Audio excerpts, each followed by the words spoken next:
Maliwe Chwabi. Please come and join us, Miss. We welcome you with a round of applause, please. Thank you. Your battery is fine. Yes, mine will be fine. Cool. Good morning, colleagues.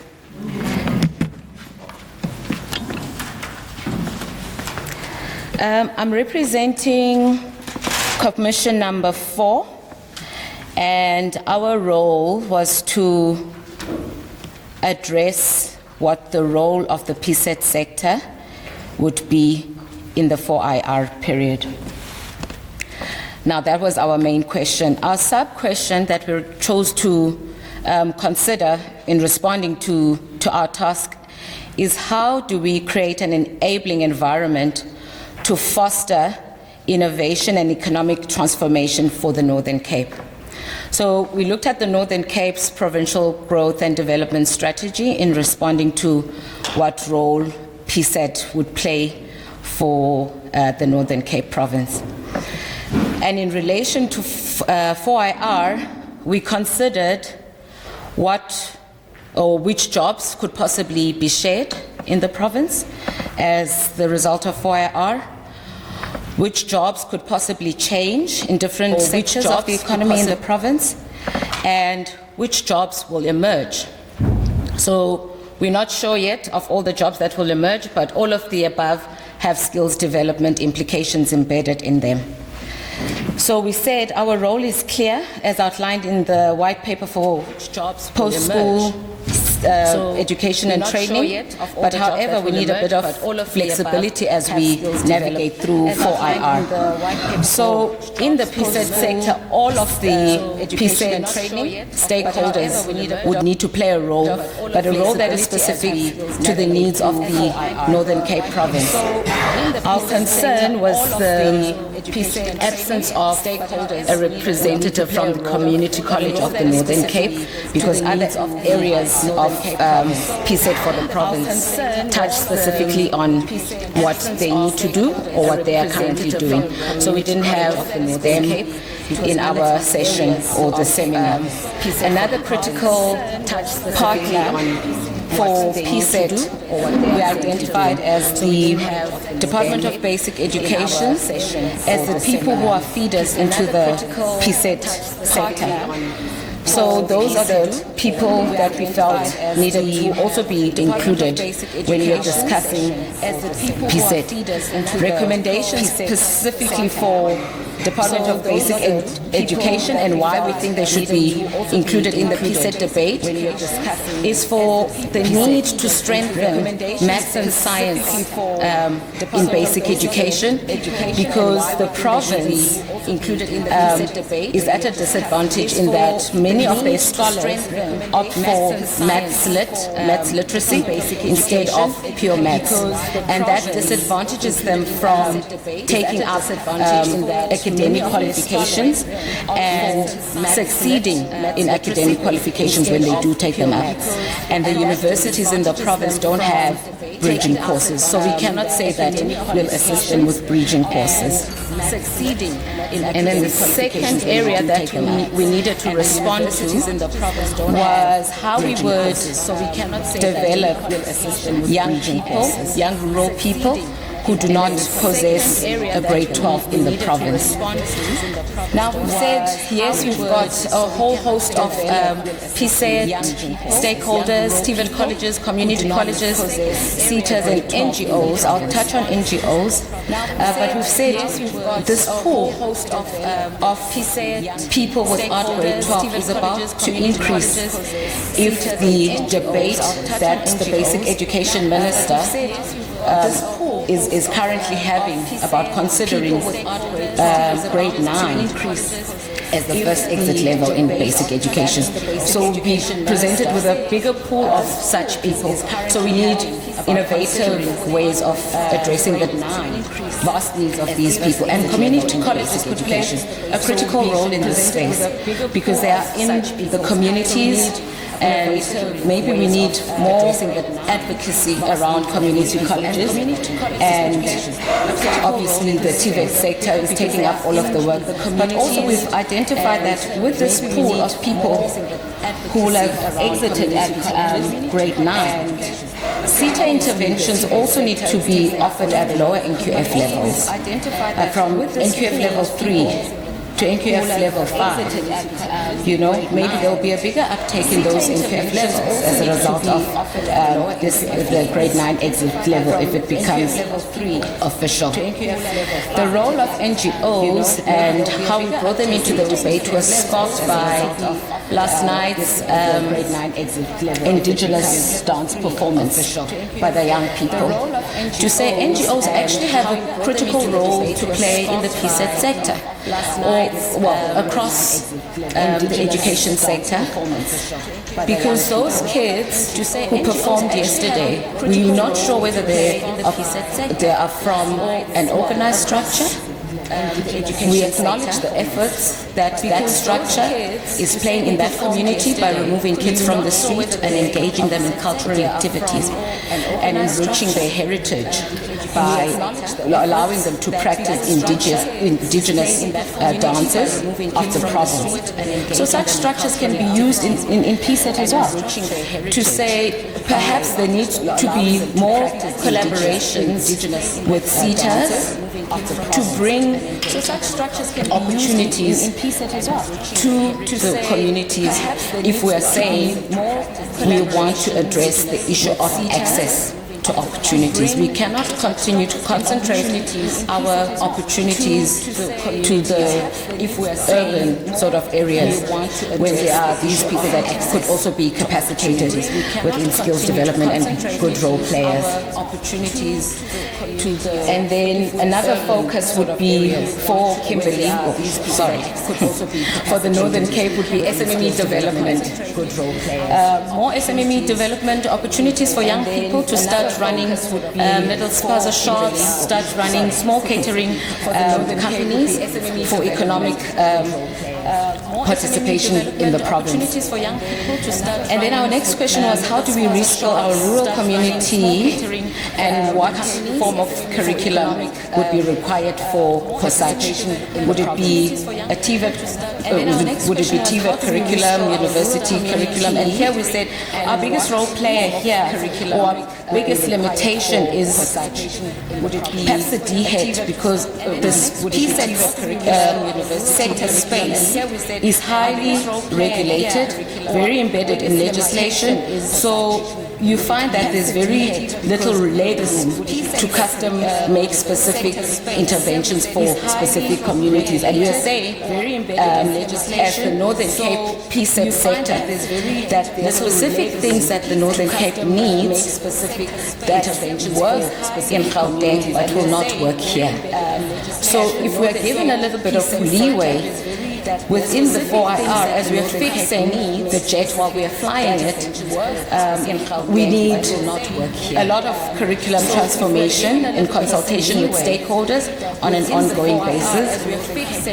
We were presented with the top 20 4IR skills yesterday, but we said this is 4IR. I mean, it's continuously changing.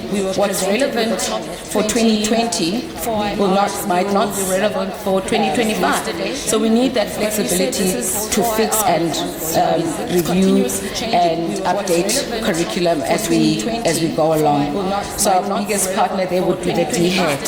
So we need that flexibility to fix. And then in terms of joint strategies or joint offerings that the PSET sector can offer, again, our limitation there is the highly regulated space in which we operate. And again, we are saying if we got a bit of flexibility to custom make the highly regulated space in which skills development interventions, not sector specific only, but also provincial specific, that allows for inter-SETA collaborations and inter-SETA funding interventions. And then finally, what we needed to respond to is what role seaters can play in skills development for the province. And then finally, here we felt the strengthening of the existing inter-seater forum is a necessity because there are a number of seaters that are regular members to the forum. There are a number of seaters that are not regular members to the forum but simply dump money into the province for interventions but without understanding the provincial needs. So we've said if we strengthen the membership of that forum through the Office of the Premier for interventions, that seaters have to have this inter-seater forum as a deliverable within each seater, that it's a formalized arrangement as in other provinces.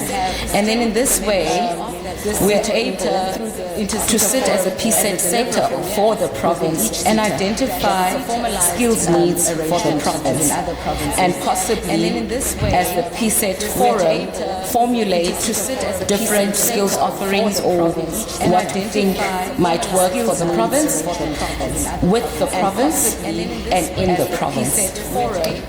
Yeah, that's where I conclude. Thank you, Chair. Might work for the province. Thank you very much, Sif. Yeah, that's where I conclude. Thank you, Chair. Very, very good report backs, I must indicate. Thank you very much. I am faced with a difficult challenge, and I'm hoping that you will help me to solve it. Very good report I must indicate. A greater percentage of everyone who's sitting here is on the 1 o'clock flight. Difficult challenge, and if we're going to get into discussions, some of us will have to leave midway. So I have then discussed with the organizers to say maybe what we need to do, we need to send all of these report backs to everyone who's here and ask for comments, and then they will send the comments, and then at the end maybe somebody will consolidate and send them back to everyone and say these are the comments that we have received from everyone and this is the way forward. I didn't want us to dilute what we have done here. I think it is a wonderful work that we have done here. So if you allow me, we are going to go straight into the concluding remarks. And ladies and gentlemen, please let's welcome Mr. M.M. Mukoko. So if you allow me, we are going to go straight into the concluding remarks. And ladies and gentlemen, please let's welcome Mr. M.M. Good morning, colleagues. Good morning, colleagues. Are you still here in Northern Cape? In Upington? Good morning, maybe you are somewhere not in Upington. We are in Upington. Colleagues, I've got 10 minutes to do the business that I'm requested to do. I'm faster than technology, still at 1-0. I'm already on slide number 2. So for IR, it will find me on the way. Yeah, there is 1-0. I'm already on slide number 2. So for IR, it will find me on the way. Thank you very much, colleagues. Let me just start where this is the Northern Cape Post-School Education and Training Forum Seminar. We are going to retain this name for some time.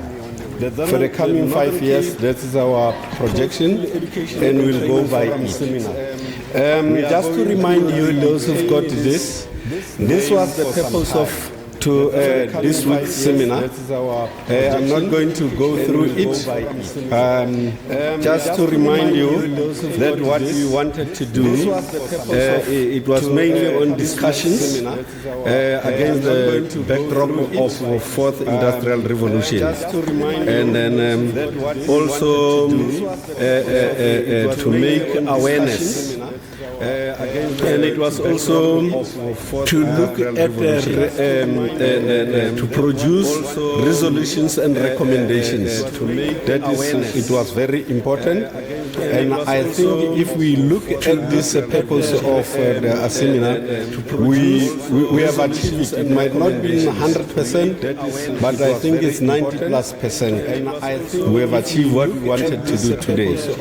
Then let me just quickly go to thanking people. If I miss your name, know that it's not by any ill intention, but it's because the time is against me. And some of the people I'm not going to go through and name them one by one because they have already been thanked.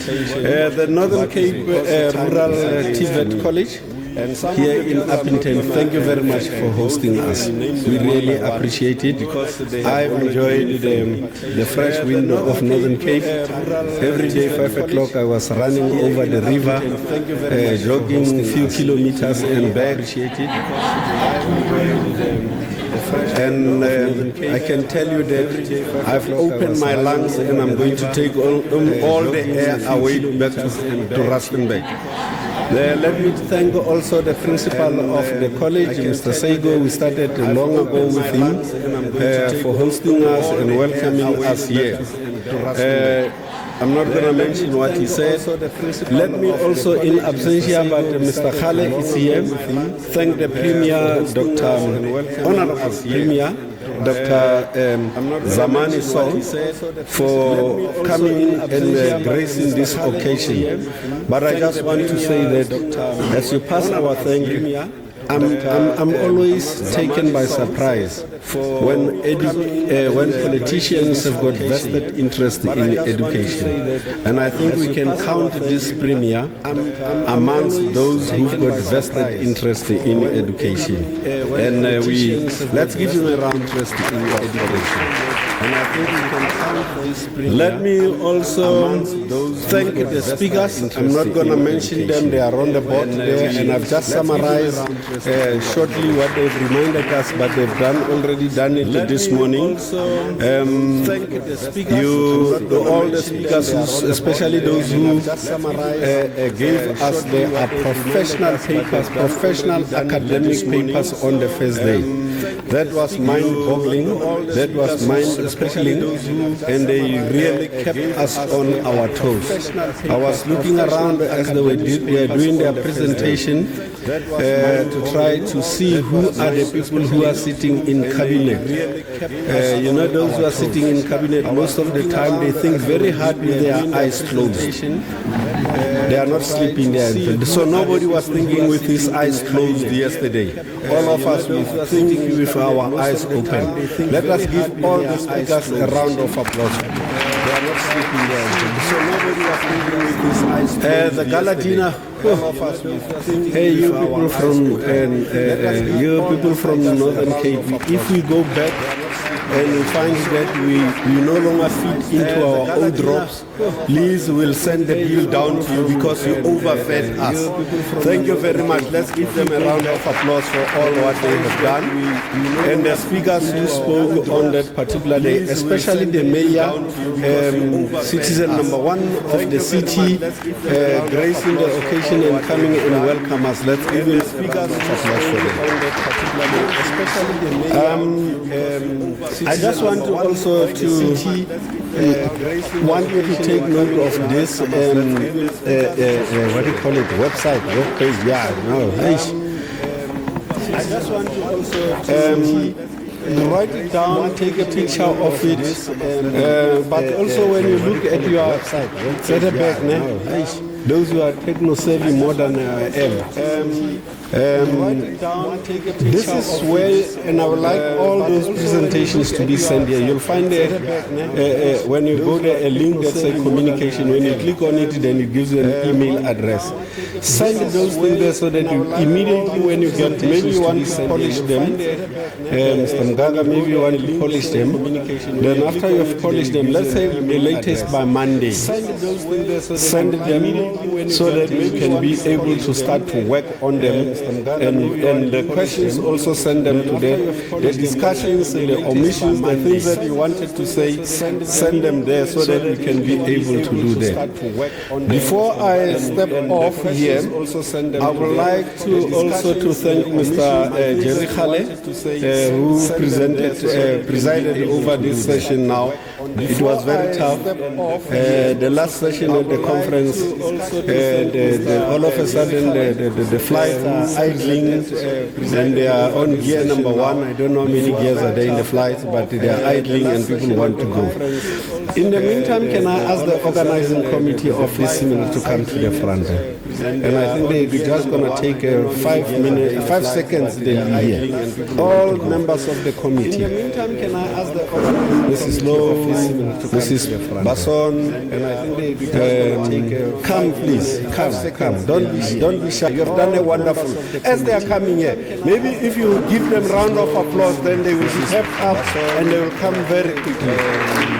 All the IT people come at the front, please. Just put it on the flight route, then it will fly on its own. Come to the front. All the IT people, come at the front, please. Just put it on the flight. I don't see people from SPU. All the IT people, good. He's still putting it on the fly mode. I don't see people from SPU. Ladies and gentlemen, this is the committee that has made us and led us here. They have worked hard, still putting it day and night, meeting after meeting, traveling after traveling. Some of them, they have to. This is the committee that has made. They wake up at 3 o'clock, work hard, in the afternoon go back and maybe visit them after starting training. Please give them a round of applause. This committee is going to stand for the next 5 years, right? We might be losing force and we will only, according to our constitution, that is going to be meeting, we will only be meeting after 5 years.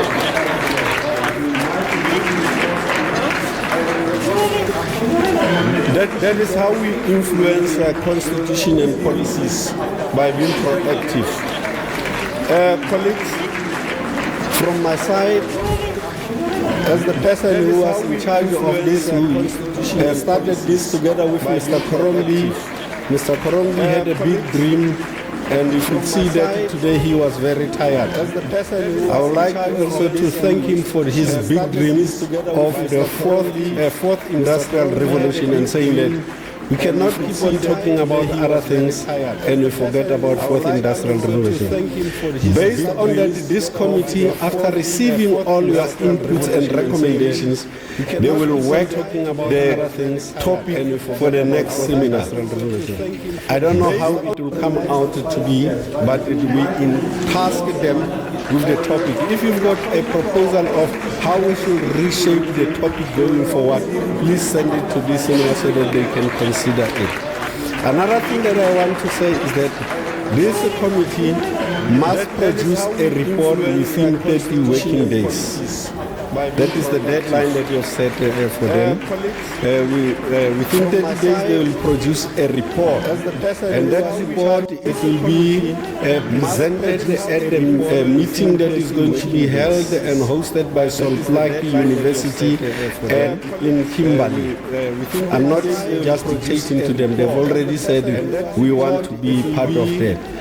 And that report, when it is presented to them, I understand that either the Premier will be in so that he can find out what has happened, or the committee will also have to travel to the Premier's office and make a presentation there. If you are not, if you think that politicians are animals that don't lie in quotes, this one you are wrong. She's a politician on ground and is going to support us to run the seminar and make it and achieve what we wanted to achieve before. And I would like to say that this is the man. Next year again we are coming back.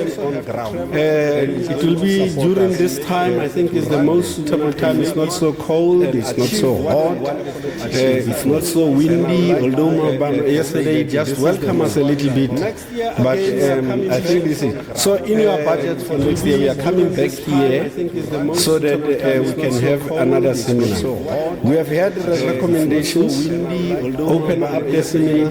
It depends on our budget, whether we have enough budget, involve more stakeholders. Going forward, we will take all those recommendations, committee work on them, and try to implement those recommendations. Colleagues, there's one person that you have not involved, that have not thanked that person and have not applauded that person, and that person, it's you. Give a big round of applause for him. With these few words, colleagues, the seminar is adjourned to 2020. Thank you very much. It's you. Before we formally adjourn, we've forgotten to applaud one person. Ladies and gentlemen, Mr. Mukoko, with a round of applause. Before we formally adjourn, thanks, Peter. Thank you very much. We've forgotten to applaud one person. Ladies and gentlemen,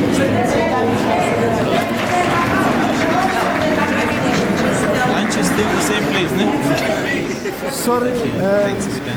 Thank you very much. Forgotten to applaud one person. Ladies and gentlemen,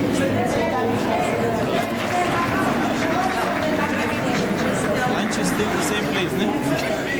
Sorry. Thanks, Peter.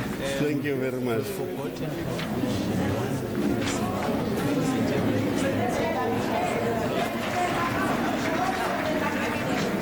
aren't you still the same place, no? Sorry. Thanks, Peter. Thank you very much. Forgotten to applaud one person. Ladies and gentlemen, aren't you still the same place, no? Sorry. Thanks, Peter. Thank you very much. Forgotten to applaud one person. Ladies and gentlemen, aren't you still the same place, no? Sorry. Thanks, Peter. Thank you very much. Forgotten to applaud one person. Ladies and gentlemen, aren't you still the same place, no? Sorry. Thanks, Peter. Thank you very much. Forgotten to applaud one person. Ladies and gentlemen, aren't you still the same place, no? Sorry. Thanks, Peter. Thank you very much. Forgotten to applaud one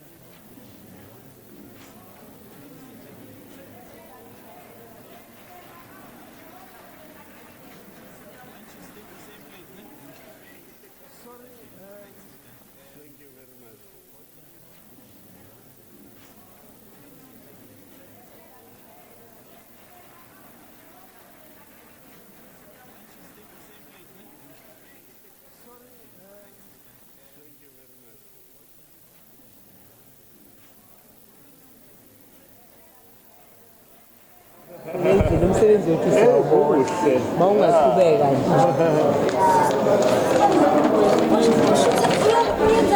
ngiya-interview. No,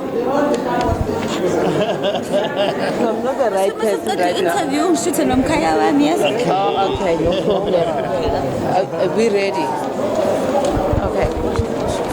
Good afternoon, ladies. Good afternoon, ladies and gentlemen. We have came to the end of our session where we comprehensively explored the topic on 4IR. I'm sitting here with Prof. Tulani Zengele from UNISA. We would like to hear from him on his views based on what has happened for the past 2 days, based on the topic that was on the table.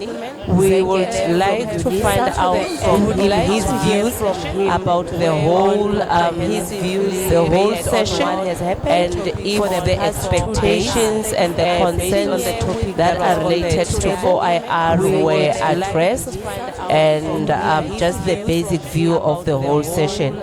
Prof, let's hear from you. What do you think about the session that took place for the 2 days, if it has addressed the concerns, or what's your overall view, and what would you like to see happening in the coming years? Over to you. Fine, thank you, Bongi. I think I'd like to say for I mean, for a start, this occasion took place in a province which seems to be neglected by the entire country. But fortunately, it is happening in a province where the head of the political head, that is the premier, has got education as a priority.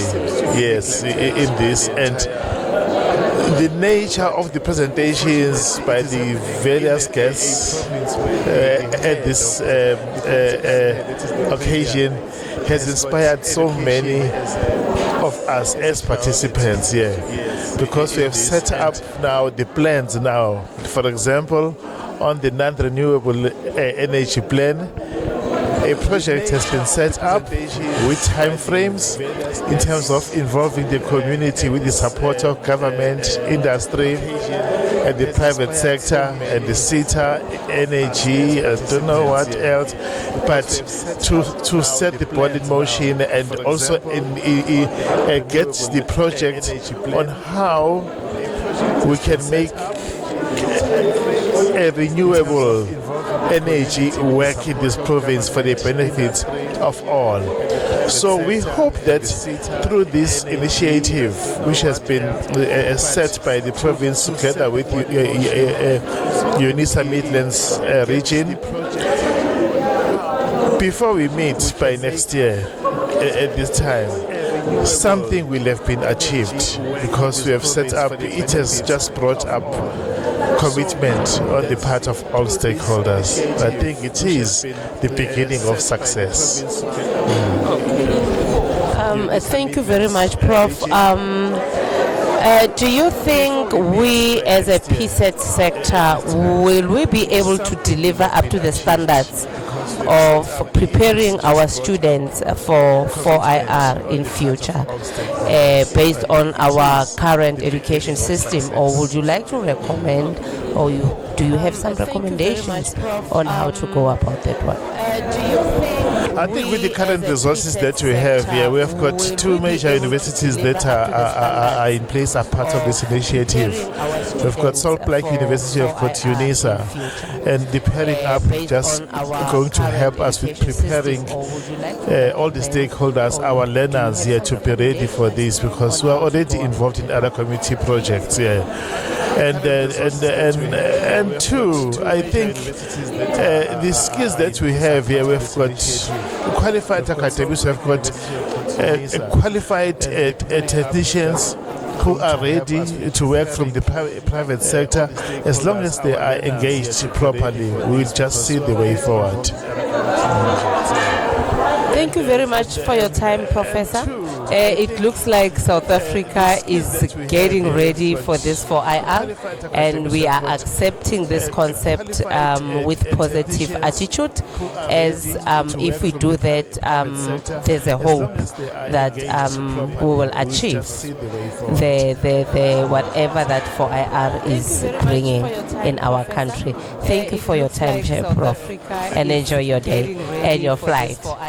Okay, thank you. Bye. Accepting this concept with positive attitude, as if we do that, there's a hope that we will achieve the whatever that 4IR is bringing in our country. Thank you for your time, Prof, and enjoy your day and your flight.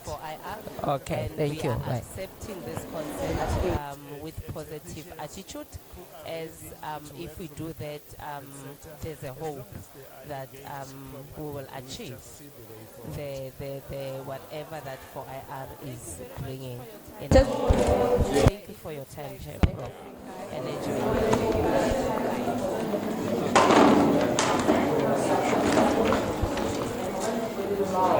Just want to spell the name right. Then we don't make mistakes. Okay. Lillington. Okay.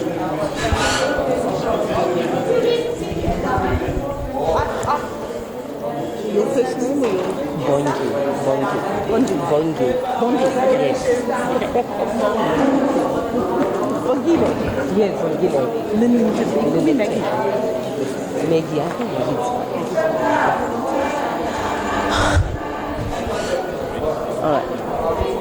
Hello again, fellows. I'm sitting here with Maggie. She's a professor from Agricultural Environment at UNISA. Yes. Prof, for the past 2 days, we comprehensively had a conversation on this big elephant called 4IR. According to the presentations that you've had for the past 2 days, if you can maybe briefly or in short or in simple words tell us your view about these past 2 days and tell us your view on if South Africa and our students have a future, or if South Africa is ready to go into this big elephant called 4IR. Are we ready as PSET? Are we ready as the country to get into this 4IR revolution? Thank you, Bongi, and thank you for the chance to talk. It's been a really wonderful 2 days with lots of interesting presentations, looking at how higher education is going to change. And the only thing I want to say is if higher education does what everyone else needs to do, and that is adapt, it won't die, but will actually play a central role in taking us further. I also really enjoyed Genevieve James's presentation, looking at partnerships and making sure that part of the revolution is trying to correct the social injustices we currently have. I think that's a vital role for higher education as well. Are we ready? No one's ever ready for a revolution.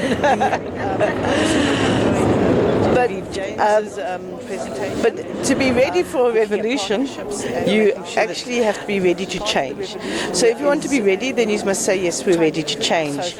10 years ago, we would not have even understood what a smartphone was. And it's just become part of our lives. And if we keep seeing the positives and work with the positives, it will just be something that we adapt to along the way. And those who are on the edge of BC might find it harder. So if you want to be ready, then you must say, yes, we're ready to change. But I think in the long run, the advantages are going to be really big. If we adapt well, then there's no reason why we can't lead it, and in the same time allow it to lead us into more economic growth, and also to try and reverse those social injustices, and obviously to reduce poverty. I was in a very interesting conversation last year in Kenya, where they were looking at basically agriculture and education, and it came back to the exact same thing to some extent, is how do we continuously transform our students from this little seed that comes in from a trick to a beautiful different looking plant with flowers on the other side. And as we imagine what 2030 will look like with the SDGs and smart cities, then we can start imagining maybe to some extent what our students need. And yes, we can prepare for it, and I think we can actually, with imagination, we can do a lot to help get our students there, and to make sure that when the next generation of young professionals comes through, they've got the baton to run with it. They've got the creativity, the imagination, and entrepreneurship, and the skills to run with it. I think it's life's always exciting, and every revolution, whether it's a music revolution or whether I think if you go to every decade, you'll find a revolution of some sort. And they just come in. It's sort of like how children grow. Children don't grow like that. They grow like that, and then like that. And I think the 4IRs basically is probably a continuation from the first industrial revolution, but it's just a step up. And I think we can do it. South Africa's got potential. Our students are fantastic, and we've got good academics, we've got good institutions in this country. Yeah, I reckon we'll make it. Thank you, Prof, for that. One last question from me. Going forward with the seminars, what would you recommend? What would you like to see happening, maybe different from what we had this year? What we had this year was excellent. It was a really good starting point. What would be nice next year is to see where are we in what we wanted to do, what are the barriers that have prevented us getting somewhere, what have been the drivers or accelerators that helped us get us somewhere, and how do we need to change what we were thinking, do we need to do more of, less of, and again to have the people bringing in what's the new trends, because that future focus is what's going to, we need to keep our eye on. And something like this helps us have that future focus, and I think that's wonderful. Thank you very much for your time. You can enjoy your lunch. I think as South Africa and as learners of this country, we are accepting and accommodating for IR because it looks like we are ready for it. Thank you very much. Okay. Thank you. That's wonderful. Thank you very much for your time. You can enjoy your lunch. I think as South Africa and as learners of this country, we are accepting and accommodating for IR because it looks like we are ready for it. Thank you very much. Okay. Thank you. That's wonderful. Thank you very much for your time. You can enjoy your lunch. I think as South Africa and as learners of this country, we are accepting and accommodating for IR because it looks like we are ready for it. Thank you very much. Okay. Thank you. Thank you very much for your time. You can enjoy your lunch.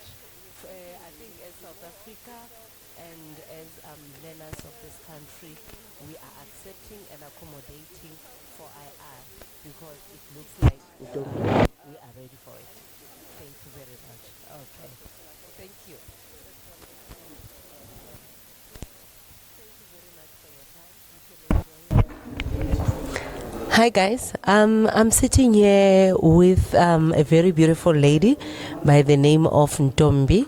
Ntombi is the COO for Whole and Retail SITA. She gave us a very wonderful presentation last night. That was the first day of our seminar, and she, if I remember very well, she indicated that fourth industrial revolution, it's not something new, but it's the continuation and enhancement of what we already have. She emphasized and she spoke about us having a device in our cars that can take us to our destination. You know, on its own, it feels comfortable to know that we've got a technology that can take us anywhere in the world, even if you don't know where you're going. But this small Anyana device helps us to find our destination without any fears. So, Ntombi, I was really inspired by your presentation yesterday. Now, what we would like to find out from you is your overview regarding the presentations that took place yesterday.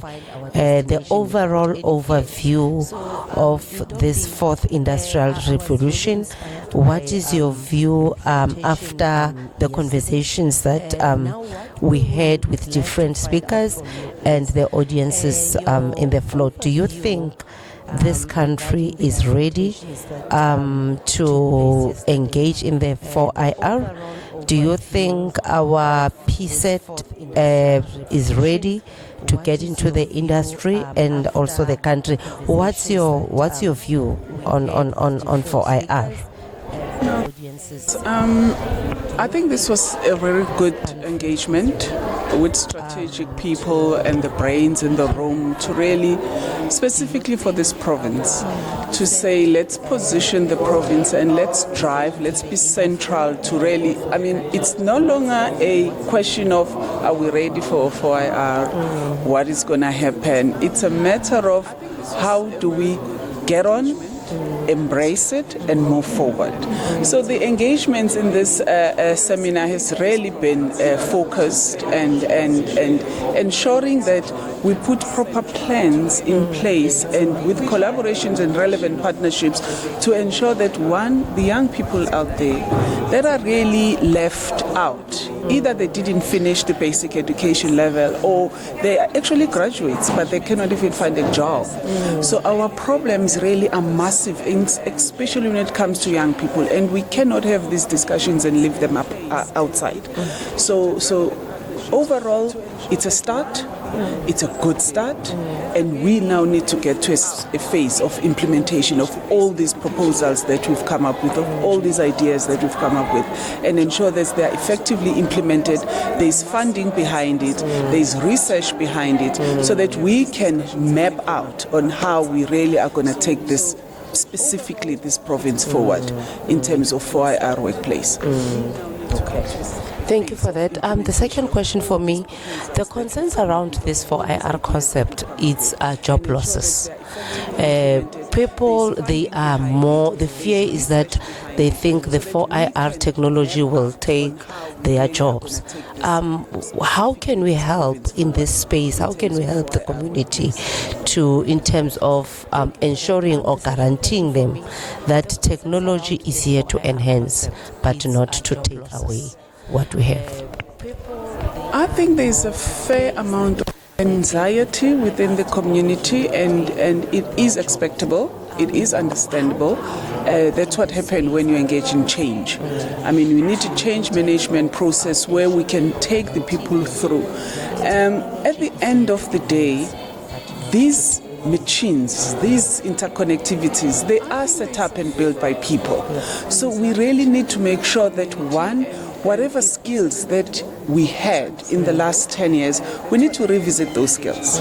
We need to upskill, we need to reskill, we need to unlearn and position ourselves to embrace the 4IR exciting and journey that we're engaging in. So yes, there is that uncertainty, but at the end of the day, there is no way that people are basically going to lose.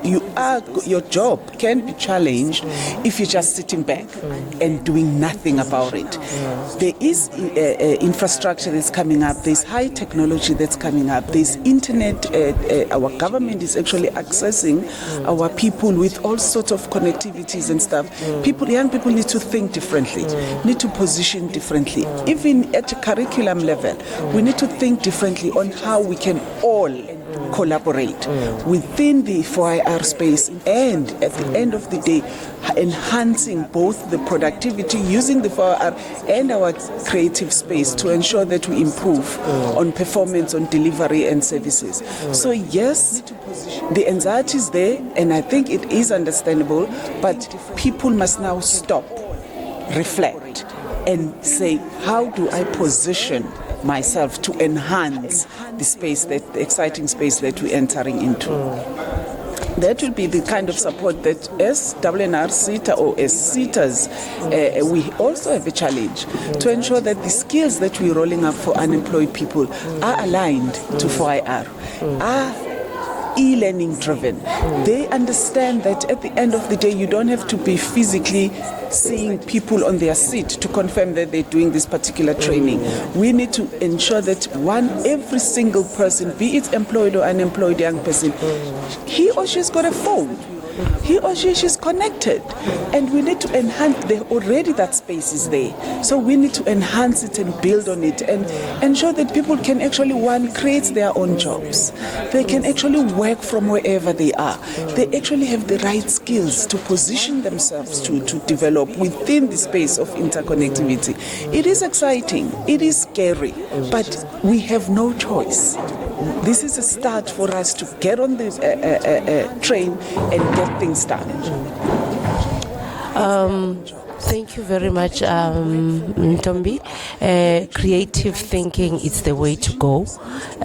We shouldn't allow technology to manage us, but as people we must manage technology and reposition ourselves.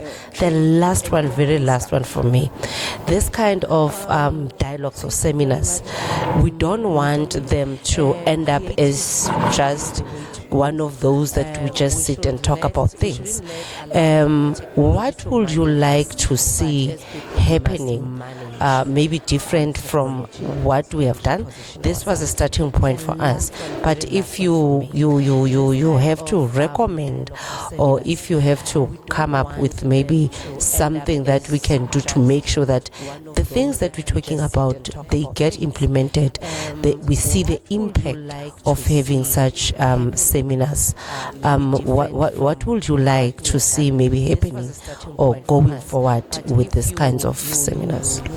No, that is a very important point, because as a country, I think we are really challenged. We've got good policies, we've got good plans, but when it comes to implementation, we fall short. So yes, if I remember, there was only one commission that actually committed to dates, to say on this day we would have done, on this particular date we have done this, on this particular day. So I think from a task team point of view, we need to follow up. We need to make sure that people are good to their word. We need to ensure that the timelines that we set ourselves in, and those that have set timelines, they need to be accountable for that, because there is a risk that it can run as another talk shop. But the proposals and the recommendations that has come from this seminar, they are worth implementing. And central to implementing is collaboration and strategic partnerships.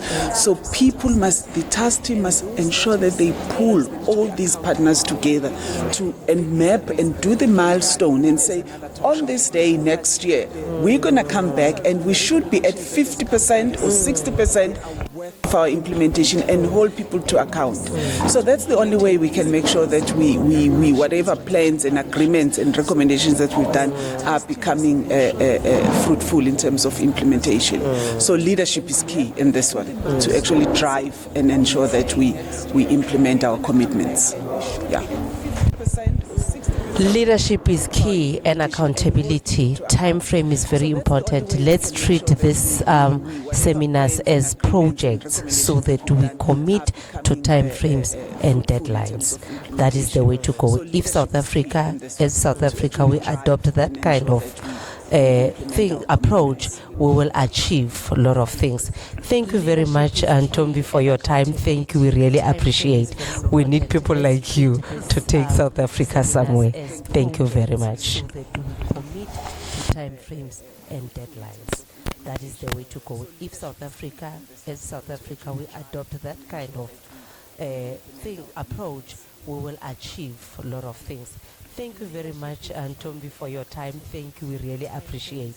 We need people like you to take South Africa somewhere. Thank you very much. That is the way to go. If South Africa, we adopt that kind of approach, we will achieve a lot of things. Thank you very much, Ntombi, for your time. Thank you. We really appreciate. We need people like you to take South Africa somewhere. Thank you very much.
Hi fellows, I'm back again. I'm sitting here with a very beautiful lady by the name of Genevieve.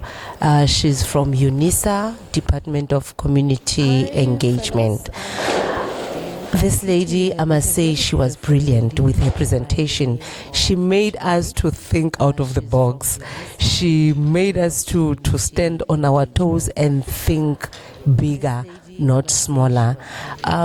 Genevieve, I would like to find out from you, from the other presentations that took place yesterday, or let me say for the past 2 days, what is your overall overview about this 4IR, taking it into the context of our country and the education system, our current education system? What is your view regarding 4IR as a whole? Well, firstly, I think the Northern Cape really needs to be congratulated for this initiative because they have put together a very good partnership between the education and training sector and government, together with business and other key stakeholders, to start to explore what is this thing called the Fourth Industrial Revolution. And so the presenters over the course of the last 2 days offered us very, very deep and rich insight into the Fourth Industrial Revolution, from the technology in terms of artificial intelligence, robotics, machine learning, 3D printing, virtual reality, and then these applications of all of these technologies and how it's going to fundamentally change the way we live, work, travel. And really, these are disruptors that will change the way we've been doing banking, the way we meet as people, the way we communicate, the way we learn. And so we've been seeing these major disruptors, and I think the conference has really provided perspective to the changes that will happen as a result of these technologies, but it also provided us perspective in terms of the role of the higher education sector and technical and vocational institutions, as well as community colleges. And it has called for a closer journeying between the education sector and government, business, civil society, and communities. We realize that we are living in a context with intractable challenges, and they may seem large and insurmountable, but what the conference has encouraged is collaboration, that we start to journey away from just solely being competitors towards, in a resource scarce environment, towards greater collaboration. And then we realize that we don't have to be at the mercy of technologies. We don't just have to be consumers of technologies, but we can be critical adopters. We can also, through innovation thinking, create the products and processes that we desire. We can become more highly aware of our own context and develop local solutions for our local challenges. And then we also understood that we need to become more confident that as a key continent that is resource rich in terms of our natural resources, we really need to think in innovative ways about processes that will enable us to enter into the world of technology, not only as natural resource providers, but also at the higher end of the scale in terms of beneficiation and innovation products. So I think it was really a great effort, and the delegates have left with a renewed commitment to partnerships that are value-adding. The delegates have left with a greater understanding of the Fourth Industrial Revolution, a greater understanding of the disruptors and what it will mean for how we live and work and study and bank and travel and a whole range of other areas. And I think the delegates have also committed to not just being consumers, but part and parcel in the decision making and the creation of these initiatives. From what I'm hearing here is that we shouldn't only be technology consumers, but we also need to put people first, so that we know how best people can benefit from this 4IR. I think this is you've made a very important point there, because we think of technology, and then we leave people behind, whereas it should be people first, and we must see what is relevant and how does this 4IR elephant addresses their needs before we can just adapt something that might not even maybe contribute positively to the communities. A follow-up question. Universities, we are considered as knowledge carriers. But if you look at our current education system, do you think the current system now addresses the future of 4IR in our students? I think that as government has continued with the discourse of the Fourth Industrial Revolution, we do have pockets of excellence in our universities across the country. We do have those that are researching the Fourth Industrial Revolution and its implications and impacts. We do have scholars across the country that actually quite advanced in terms of the research.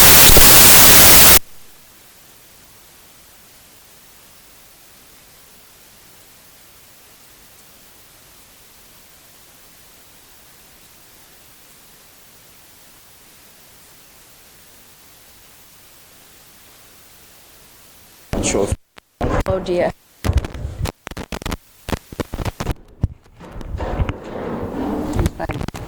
Okay. So I think, without a doubt, we do have pockets of excellence. We do have areas of advancement and innovation within the country. But then we have great, vast tracts of areas that need to firstly understand the concept. And I think this is also linked to the fact that we've had these major spatial disparities. So in cities where there is access to technology, access to ICT infrastructures, and broadband and devices and all sorts of things, these kinds of discussions are moving swiftly ahead. But in areas where there is a lack of access in this regard, there's also a lack of understanding as to what these concepts means, what are the implications. So it's very important to actually see, what is this thing called the 3D printer? Why do we need this printer? How does it work? How do we develop, how does from the model or the pattern become this prototype?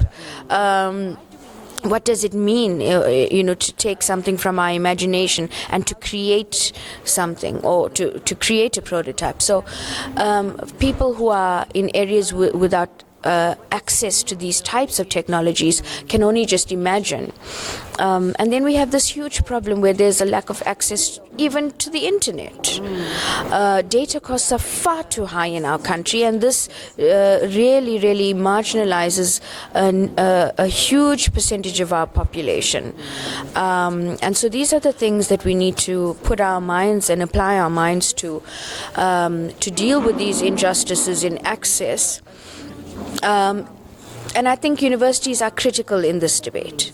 So if the university community is a microcosm of the wider country, then we can see, yes, there are pockets of excellence and advancement, and these are supported by the access of technology, training, digital skills, and there are also pockets where there's a lack of access to the technologies and the training, the digital intelligences, and so on.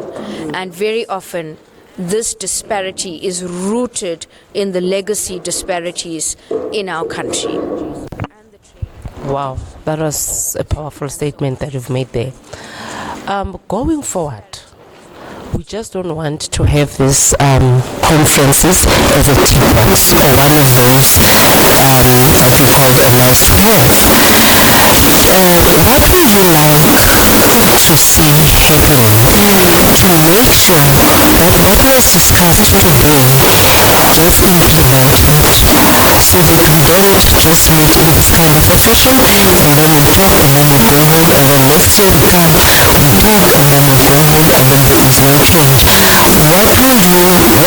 What is your idea? What would be your ideal recommendation to say moving forward to make sure these things are taking place? After